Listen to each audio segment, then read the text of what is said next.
শেখ হাসিনার চাচাতো ভাইয়ের হিন্দু ধর্ম গ্রহণ করে ভারতীয় নাগরিকত্ব গ্রহণের বিষয়ে যা জানা গেল।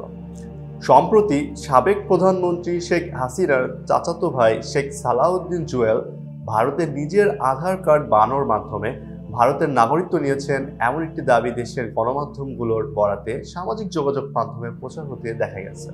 দাবি করা হচ্ছে জুয়েল আধারে তার নাম দিয়েছেন বিধান মল্লিক, বাবার নাম দিয়েছেন মুদিন্দ্রনাথ মল্লিক। রিউমার স্ক্যানার টিমের অনুসন্ধানে জানা যায় শেখ সালাউদ্দিন জুয়েলের ভারতীয় আধার কার্ড দাবিতে প্রচারিত তথ্য সঠিক নয় এবং বরং একাধিক উপায়ে কথিত আধার কার্ডটি ভুয়া বলে নিশ্চিত হয়েছে রিউমার স্ক্যানার।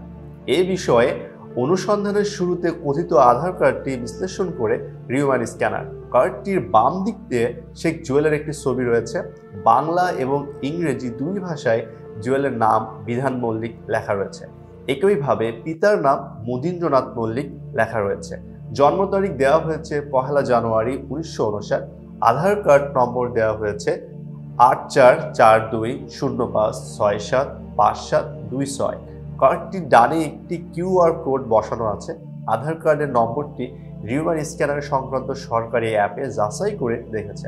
ভারতীয় একাধিক ফ্যাক্ট চেকারের সহায়তায় যাচাই করে এই নম্বরের বিপরীতে কোনো ব্যক্তির তথ্য ডাটাবেসটিতে পাওয়া যায়নি, অর্থাৎ এটি যে একটি ভুয়া আধার কার্ড তা নিশ্চিত। এতক্ষণ বার্তা বৈঠকের সঙ্গে থাকার জন্য ধন্যবাদ। নতুন নতুন তথ্য ও সংবাদ পেতে বার্তা বৈঠকের ইউটিউব চ্যানেল ও ফেসবুক পেজের সাথেই থাকুন।